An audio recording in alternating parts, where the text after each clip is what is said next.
I stared at the elegantly set dinner table, watching steam rise from the perfectly arranged Sunday roast.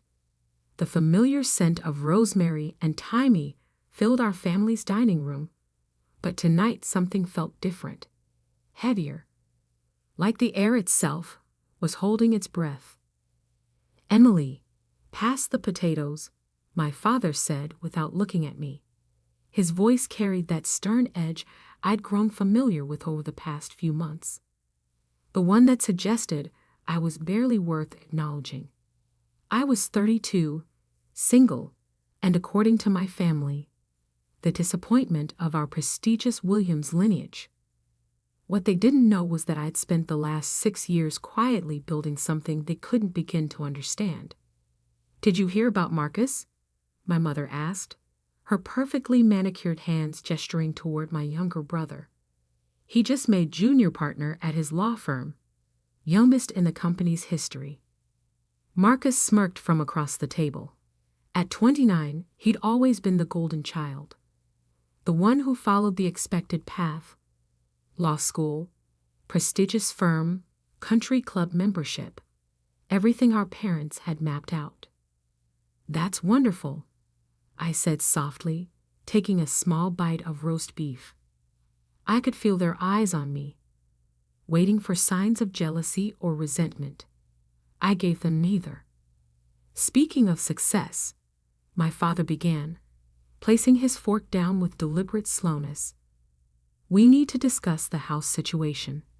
My stomach tightened. I'd been waiting for this moment. 6 years ago, when I left my corporate job to start my own real estate investment company, they'd laughed, called it a phase, said I'd come crawling back when reality hit. Instead, I'd worked in silence, building a portfolio that now included 12 properties across 3 states. But they didn't know that. They thought I was barely surviving, living in the old family home out of their generosity. The same home my grandmother had left to me in her will, much to everyone's shock. "Emily," my father continued, his voice growing harder, "your mother and I have decided it's time for a change. Marcus needs a proper family home now that he's making partner. Somewhere to start his own family." I took another small bite, chewing slowly. "I see. Don't act dense," Marcus cut in. "You've been living there rent-free for years. It's time someone responsible took over. Someone with a real career." My mother nodded in agreement. "We've already spoken to the family lawyer. The house should have gone to your father anyway. Your grandmother wasn't thinking clearly when she made that will." The insult to my grandmother's memory stung more than their dismissal of me. She'd been the only one who saw me clearly, who understood why I spent weekends studying real estate markets instead of attending society functions. "So," my father said, reaching into his jacket pocket and pulling out a document, "we need you to sign this. It transfers ownership back to the family trust, where it belongs." I glanced at the paper but didn't reach for it. "And if I don't?" Marcus laughed sharply. "Come on, Em. You can barely afford groceries. How long do you think you can keep up the property taxes? The maintenance? The mortgage payments?" If they'd bothered to check, they'd have known the mortgage was paid off 3 years ago. By me. But they never checked. Never asked. Never saw past their own assumptions. "We're being generous," my mother added. "We'll give you 3 months to find a new place. Maybe that little apartment complex on the east side. The one where your cleaning lady lives." The contempt in her voice made my teaspoon clink against china as I set it down. They'd never approved of Maria, who'd not only cleaned our family home for 20 years, but had become my first business partner, helping me identify undervalued properties in up-and-coming neighborhoods. "The house belongs to me," I said quietly, "legally and morally." My father's face darkened. Then you leave us no choice. He stood up, his imposing frame casting a shadow across the table.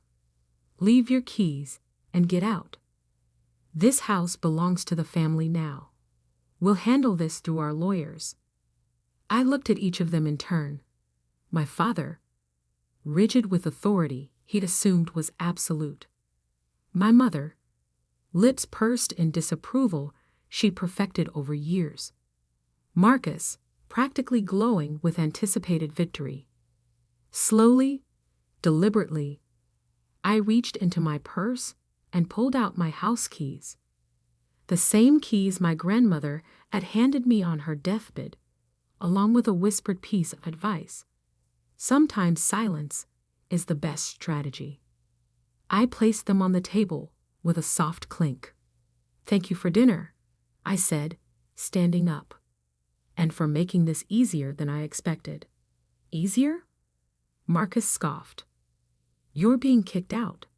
I smiled faintly. We'll see. As I walked to the door, my father called out, Don't bother trying to fight this, Emily. You can't afford the legal fees, and no bank will help you. I paused at the threshold, thinking about the documents waiting in my office. About the carefully orchestrated plan I'd set in motion the moment I heard whispers of their scheme 3 months ago. Good night, I said softly, and closed the door behind me. In my car, I pulled out my phone and sent a single text to my lawyer. It's time. Execute tomorrow morning. Then I drove home, my home, and prepared for what would happen when the mortgage company called them at 9 a.m. sharp with news that would shatter their carefully constructed reality. Because while they'd been busy underestimating me, I'd been busy building an empire. And tomorrow, they'd learn exactly what their disappointment of a daughter had become. The next morning, I sat in my home office, watching the autumn sunlight filter through tall windows. The antique grandfather clock, another gift from my grandmother, showed 8:57 a.m. In exactly 3 minutes, my family would receive a call that would change everything. My phone buzzed. A message from Maria. They just pulled up in the driveway. Your father, mother, and Marcus. They look angry. I smiled, remembering the conversation I'd had with Highland Mortgage Corporation last week. The timing couldn't have been more perfect. At precisely 9:00 a.m., I heard the doorbell ring. Then aggressive knocking. Emily, my father's voice boomed through the door. Open up immediately. I pressed the intercom button. I'm in a meeting. Please wait in the parlor. Maria will let you in. I could practically hear my mother's disdain at being greeted by the housekeeper, but they had no choice. As they settled into the parlor, my phone lit up with an incoming call. Robert Chen, Senior VP at Highland Mortgage. Everything's proceeding as planned, he said. I just spoke with your father. He wasn't pleased to learn about the transfer.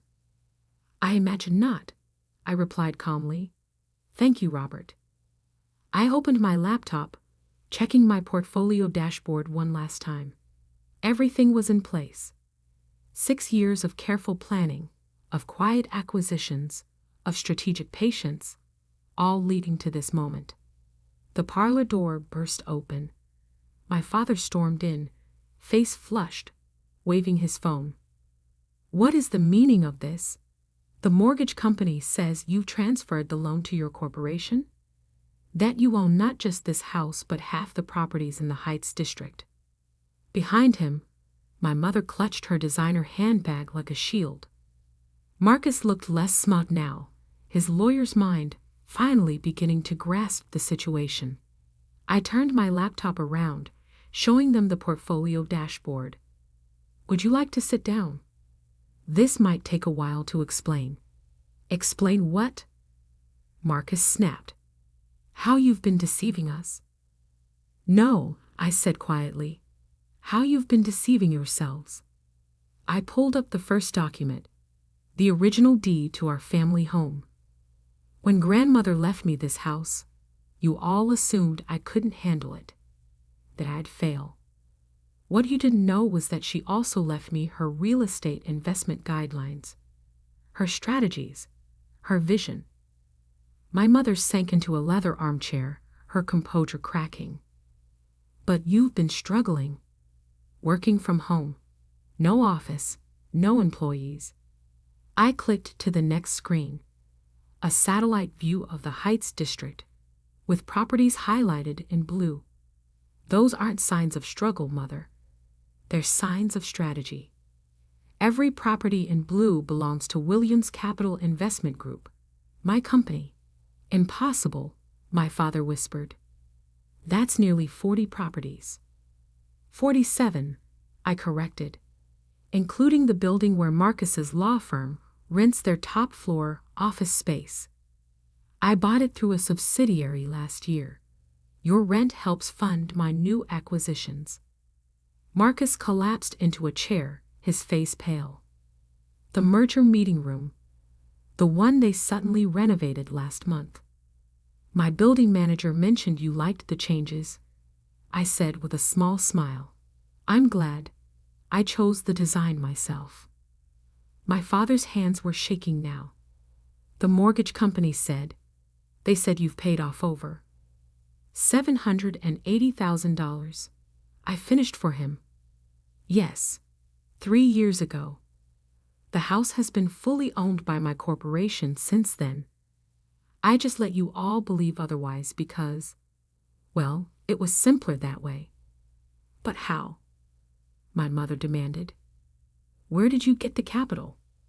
I thought about the nights I'd spent studying market trends, the weekends exploring emerging neighborhoods with Maria, the relationships I'd built with local business owners and developers, all while they assumed I was failing. I started small, I explained. Used my savings to buy a foreclosed duplex. Renovated it with Maria's help. Yes, Mother, our housekeeper is actually my business partner and owns 15% of the company.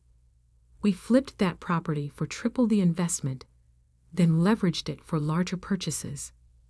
I pulled up another document, my company's current valuation. The number made my mother gasp.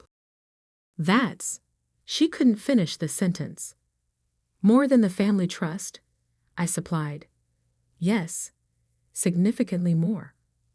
My father straightened his tie, his businessman instincts finally overriding his anger. Why tell us now? Why not sooner? Because you needed to show your true colors first, I said calmly. I wanted to see if you really tried to take my home. The home grandmother trusted me with. And you did. I stood up, walking to the window that overlooked the garden where I'd first dreamed of building something of my own. Now we can discuss new terms. You can continue living in the family properties. Yes, I own those too, but with formal lease agreements. Market rate rent. Professional terms. You charge your own family rent, my mother asked incredulously. The same way you were ready to make me homeless. I turned back to face them. Yes, business is business, isn't it, Father? That's what you always taught us. Marcus stood up, straightening his expensive suit. The family lawyers will already know. I cut him off. I hired them last year when I acquired their building. They work for me now, too. The silence that followed was deafening. Years of assumptions, of dismissals, of quiet condescension, all shattered in a single morning. My father was the first to speak again. What do you want? Respect, I said simply. Not as your daughter. You've made your feelings clear on that front. But as a businesswoman who's built something substantial, something real. I handed each of them a folder containing new lease agreements for their respective properties. You have until Friday to sign. After that, we can discuss alternative arrangements. And if we refuse, Marcus challenged, though his voice lacked its usual confidence. I smiled, remembering my grandmother's words about silence and strategy. Then I'll have to give my other tenants first right of refusal on those properties. I believe your law firm's competitors have been quite interested in that top-floor office space. As they left my office, folders clutched in shaking hands, I heard my mother whisper to my father, "Did you know? All this time, did you have any idea?" "No," he replied, sounding older than I'd ever heard him. "We never really looked." I sat back down at my desk, letting out a long breath. Maria appeared with a cup of tea, her special blend that had gotten me through countless late nights of planning. "They finally see you," she said, placing the cup beside me. I nodded, thinking about the long journey from that first small duplex to now. "They see the power," I corrected. "They don't see me yet, but maybe now they'll start looking." My phone buzzed with messages from other property owners in the Heights, eager to discuss acquisitions. The empire I'd built quietly was about to become very visible. But first, I had a company to run, tenants to meet, and a grandmother's legacy to honor. The family drama could wait. After all, I had all the time in the world now, and all the power too. 1 month after the confrontation in my office, I stood at the window of my newly opened headquarters in downtown Chicago. The entire top floor of the Morrison Building, another recent acquisition, offered a panoramic view of the city I'd slowly been reshaping. My phone buzzed. A text from Marcus. "Can we talk? Alone?" In the weeks since the revelation, my family had processed things differently. Mother had taken to calling daily, oscillating between apologetic reminiscence and thinly veiled attempts to understand my sudden success. Father had retreated into stoic silence, signing the lease agreements without comment. But Marcus had been suspiciously quiet. "Come by the office at 2, I texted back. Sarah, my executive assistant, appeared at my door. "The Henderson Group is here for the merger discussion." I nodded, straightening my blazer. "Send them in." The meeting went smoothly. They'd been trying to acquire one of my smaller properties for months. Now they were selling their entire portfolio to me instead. Funny how quickly things change when people realize who really holds the power. At precisely 2 p.m., Marcus arrived. He looked different. Less polished, more human somehow. The swagger was gone. "Nice office," he said, glancing around. "Better than my firm's." "Your firm's lease is up for renewal next month," I replied, gesturing for him to sit. "We should discuss that too." He sank into the chair across from my desk. "That's partly why I'm here. They're making cuts. The merger fell through after the clients learned about the ownership changes." I studied him carefully. And I'm being let go," he admitted. "Apparently, having your landlord as an estranged sister isn't great for business." I leaned back, letting the information settle. "What do you want, Marcus?" He ran a hand through his hair, a nervous gesture I remembered from childhood. "Understanding, I guess." "How did you do it? All of it? Right under our noses?" I thought about all the family dinners I'd sat through, listening to them praise his accomplishments while dismissing mine. All the hints I'd dropped that they'd ignored. "I learned from grandmother," I said finally. "Not just about real estate, but about patience. About letting people underestimate you while you build something undeniable. She always said you were different," he murmured. "Special, I just thought." "You thought she was being kind to the failing granddaughter," I finished. "Everyone did. That was useful." I opened my laptop, pulling up a document I'd prepared weeks ago, waiting for this moment. Your firm isn't failing because of our family drama, I told him. It's failing because their business model is outdated. Their client acquisition strategy is weak, and their market analysis is surface level at best. He blinked. How do you know all this? Because I've been studying them for years, just like I study every tenant, every competitor, every potential opportunity. I turned the laptop toward him. This is a preliminary analysis of where they're bleeding money and how to fix it. Why show me this? Because I'm offering you a job, I said simply. Not out of family obligation, but because you're smart when you're not blinded by ego. I need someone to head our legal department as we expand into new markets. The shock on his face was almost comical. You want me to work for you? With me, I corrected, as an equal partner in the legal side of the business. But understand something. This isn't about family. This is business. You'll earn your place, or you'll lose it, just like anyone else. He stared at the contract I placed before him. Does Father know about this offer? Father doesn't make my business decisions anymore, I replied. Neither does Mother, or anyone else. That's the first lesson you'll need to learn if you accept. Marcus picked up the contract, reading it carefully. His lawyer's instincts hadn't completely abandoned him. The salary is less than I make now, he noted. The base salary is, I agreed. But the equity compensation is significantly higher. Another lesson. Build ownership, not just income. A small smile tugged at his lips. Grandmother taught you that too. Among other things. I stood, walking to the window again. She taught me that real power isn't in what you show people. It's in what you build while they're not looking. He signed the contract without further negotiation, another first. As he left my office, he paused at the door. I'm sorry, Emily, for everything. I know, I said quietly. Now prove it by helping me build something even bigger.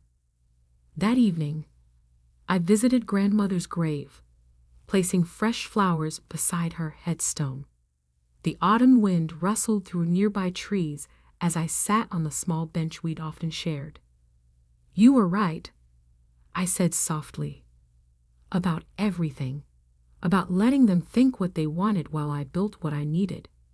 About patience being more powerful than pride. I told her about Marcus, about the expansion plans, about the empire that had grown from her initial lessons. I like to think she would have been proud, not just of the success, but of how I'd achieved it. My phone buzzed again. Mother, asking about Sunday dinner. This time, she suggested having it at my house. A small acknowledgement of the new reality. I texted back a simple yes. Let them come. Let them sit at my table, in my home, in my success. Let them finally see what had been there all along. A woman who turned their underestimation into an empire. Because sometimes the quietest person in the room is the one you should watch most carefully. Sometimes the child they dismiss becomes the force they can't ignore. And sometimes, just sometimes, silence isn't surrender, it's strategy. I looked up at the darkening sky, feeling the weight of everything I'd built, everything I'd become. Thank you, grandmother, I whispered, for teaching me the power of being underestimated. Then I walked back to my car, ready to continue building, growing, leading. Not for them anymore. Never again for them. But for myself, and for every other person who's been told they're not enough. Because I wasn't just Emily anymore. I was the CEO of a real estate empire, the owner of half the city's prime properties, and living proof that sometimes the best revenge isn't in what you say. It's in what you build while they're not looking.